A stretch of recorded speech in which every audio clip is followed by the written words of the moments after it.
शब्द अलंकार। शब्द अलंकार अलंकार का ही एक भेद है और शब्द अलंकार के अंतर्गत कौन कौन से अलंकार आते हैं ये मैंने अपने पिछले वीडियोस में बता दिया है। उसके बारे में मैं यहाँ ज़्यादा नहीं बताऊंगी, क्योंकि अगर आपको उसके बारे में जानना हो तो आप मेरे पिछले वीडियो देखिए और उनके बारे में जानने के लिए आपको मेरे डिस्क्रिप्शन बॉक्स में उनके लिंक मिल जाएंगे, वहाँ से आप देख सकते हैं। यहाँ हम बात करते हैं श्लेष अलंकार। जैसा कि श्लेष अलंकार का वीडियो मैंने पहले भी अपलोड किया था, लेकिन वीडियो क्वालिटी अच्छी नहीं होने के कारण मैंने वो वहाँ से रिमूव कर दिया और अब मैं फिर से वो वीडियो डाल रही हूँ श्लेष अलंकार के बारे में। श्लेष अलंकार, श्लेष का जो शाब्दिक अर्थ होता है वो होता है चिपका हुआ। अब चिपका हुआ क्या अर्थ, अर्थ किसमें चिपका हुआ? शब्द में, यानी शब्द में अर्थ चिपका हुआ। किस प्रकार से अर्थ में, शब्द में अर्थ चिपका हो सकता है कि एक ही शब्द में जब कई अर्थ यानी एक से अधिक अर्थ चिपके हुए हो।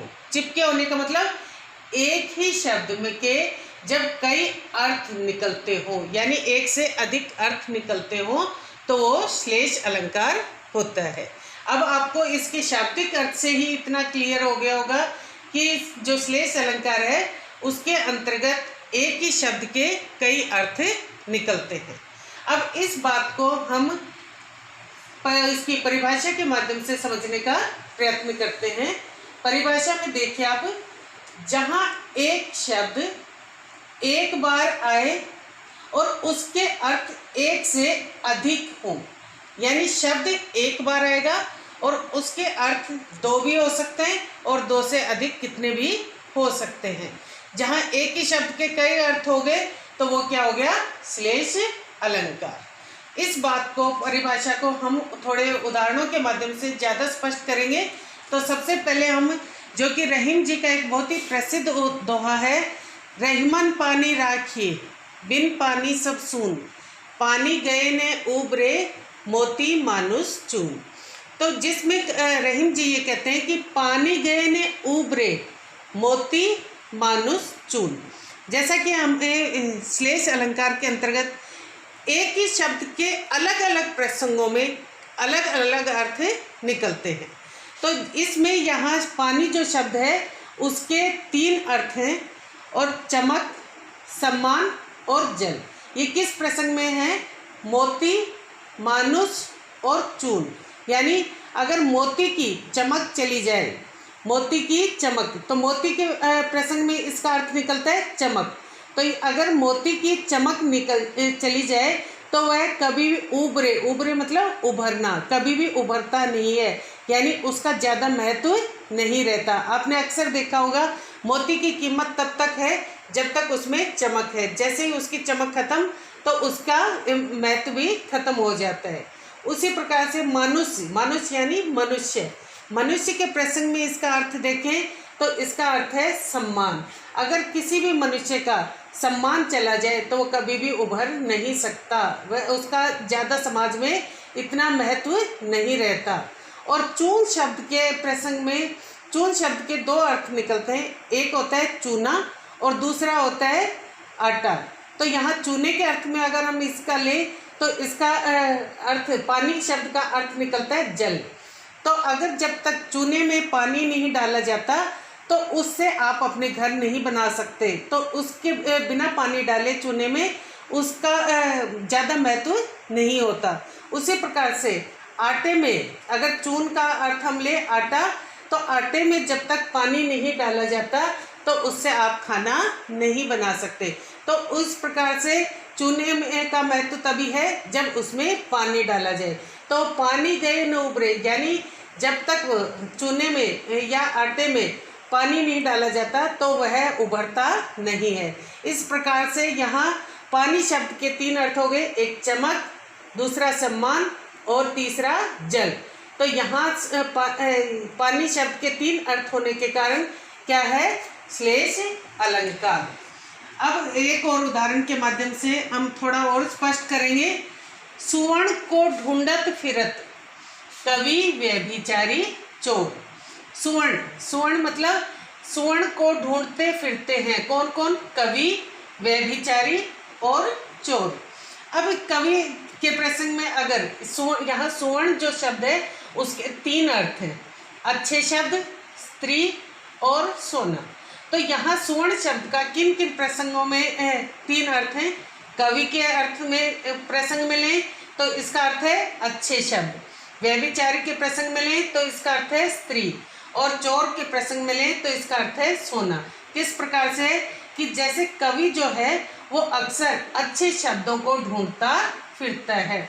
आपने अक्सर देखा होगा कवि जब अपने काव्य की रचना करता है तो वो ये उम्मीद करता है कि उसके काव्य में नए नए शब्दों का प्रयोग करे ताकि उसका काव्य और अधिक आकर्षक बन सके। और व्यभिचारी वो होता है जो व्यभिचार करता है, जो गलत कार्य करते हैं, जो स्त्री के आकर्षण पर मोहित हो जाते हैं। तो ऐसे लोग किसको ढूंढते हैं? स्त्रियों को। तो इस प्रकार से व्यभिचारी के प्रसंग में इसका सुवर्ण का अर्थ है स्त्री।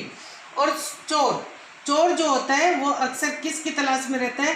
सोने की, स्वर्ण की, ज्वेलरी की, गहने की, इन सब की तलाश में रहता है। तो जो चोर है वो सोने को ढूंढता फिरता है। तो यहाँ सुवर्ण का अर्थ हो गया सोना। इस प्रकार से यहाँ सुवर्ण जो शब्द है एक बार आया है लेकिन उसके अर्थ 3 हैं, अच्छे शब्द, स्त्री और सोना। तो यहाँ कौन सा अलंकार हो गया? श्लेष अलंकार। इस प्रकार से आपको इन उदाहरणों के माध्यम से श्लेष अलंकार थोड़ा स्पष्ट हो रहा होगा। अब हम कुछ और उदाहरणों के माध्यम से इसको और अधिक स्पष्टता से समझा देते हैं। नर की अरु नल नीर की गति एक करी जोय, जे तो नीचो होए चले ते तो ऊंचो होए।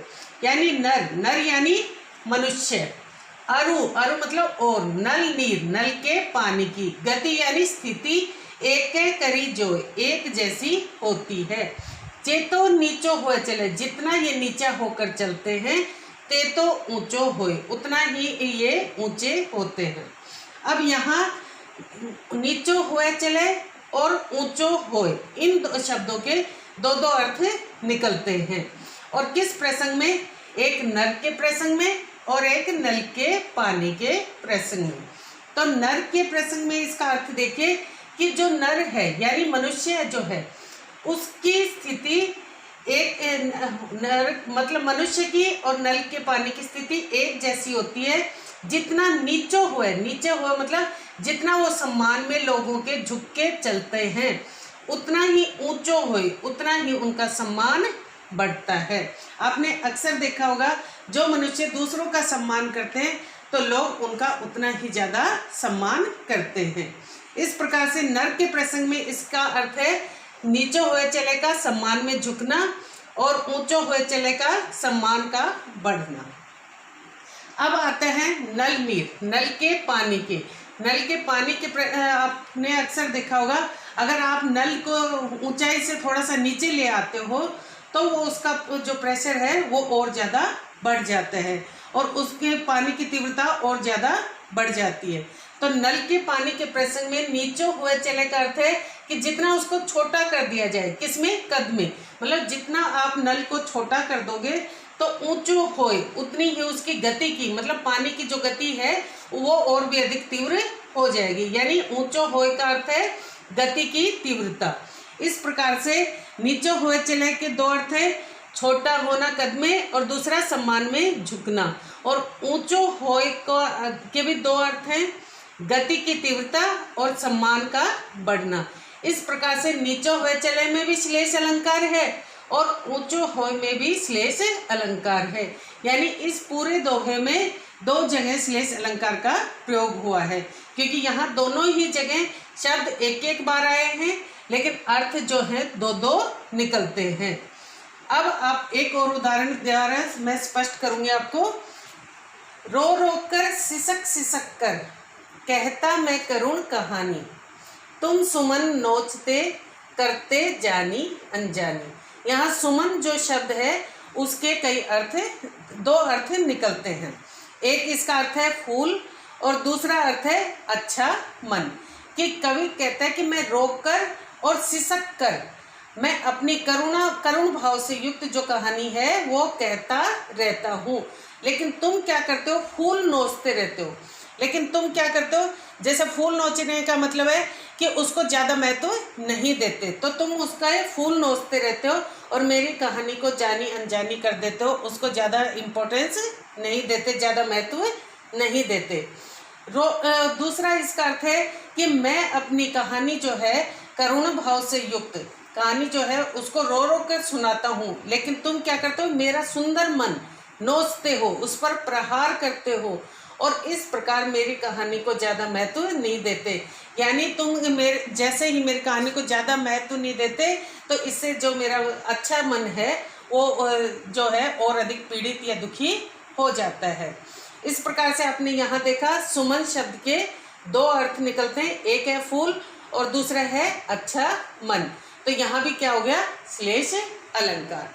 इस प्रकार से यहाँ आपको समझ में आ गया होगा कि श्लेष अलंकार क्या होता है। श्लेष अलंकार में शब्द एक बार आता है, लेकिन अर्थ उसके दो भी हो सकते हैं और दो से अधिक भी हो सकते हैं। अब आपको श्लेष अलंकार के और भी बहुत से उदाहरण हो सकते हैं। मधुवन की छाती को देखो, सूखी इसकी कितनी कलियां, ये काफी प्रसिद्ध उदाहरण है, जिसमें ये बताया गया है जो कलियां जो शब्द है उसके दो अर्थ निकलते हैं, एक है यौवन पूर्व की अवस्था और दूसरी है कलियां, कलियां यानी फूल के खिलने से पहले की अवस्था। इस प्रकार वहां भी क्या है, श्लेष अलंकार। अब आपको मुझे लगता है कि श्लेष अलंकार काफी स्पष्ट हो गया होगा। अगर आपको इसके बारे में कुछ भी और जानना हो तो आप मेरे कमेंट बॉक्स में आप अपने कमेंट कर सकते हैं। यहाँ हमारे शब्दालंकार जो है वो मुख्य रूप से शब्दालंकार के अंतर्गत जितने अलंकार आते हैं वो खत्म होते हैं, लेकिन मैं अपने वीडियो में मैं आपको एक छोटी सी ट्रिक बताऊंगी, जिसके माध्यम से आपको ये चारों अलंकार याद करने आसान हो जाएंगे और अर्थालंकार के अंतर्गत भी आने वाले अलंकारों के बारे में बताऊंगी, ताकि आप अलंकारों के बारे में पूर्ण रूप से जानकारी प्राप्त कर सकें। ये यहाँ मैं उम्मीद करती हूँ कि आपको मेरा ये वीडियो पसंद आया होगा। अगर आपको पसंद आया हो तो आप मेरे वीडियो को लाइक करें, शेयर करें, सब्सक्राइब करें और कमेंट बॉक्स में अपने कमेंट भी दें। मैं उम्मीद करती हूँ कि सीनियर सेकेंडरी और सभी कॉम्पिटिटिव एग्जाम्स के बच्चों के लिए ये जो अलंकार है ये विषय काफ़ी हेल्पफुल रहा होगा। और अगर बच्चों को जैसे कि सीनियर सेकेंडरी और सेकेंडरी क्लासेस में आपने देखा होगा कि कई बार क्या होता है कि उनसे उदाहरण पूछे जाते हैं और इसमें कविताओं के पंक्तियां दे दी जाती हैं और ये पूछा जाता है कि इसमें कौन सा अलंकार है, तो वो आप इनके माध्यम से अच्छे से समझकर उसका अभ्यास कर सकते हैं। और दूसरा, कई बार क्या होता है कि उनसे परिभाषा और उदाहरण पूछा जाता है, तो आप ये परिभाषा दे सकते हैं और ये साथ में उदाहरण दे सकते हैं, क्योंकि ये उदाहरण छोटा भी है और काफ़ी आसान भी है याद करने के तरीके से। तो आपका यहाँ श्लेष अलंकार खत्म होता है और आप इस वीडियो को ज़्यादा से ज़्यादा शेयर करें अपने दोस्तों के साथ भी, ताकि वो भी इसका अलंकार सीख सकें और इस समय अपना ज्ञान में वृद्धि कर सकें। धन्यवाद।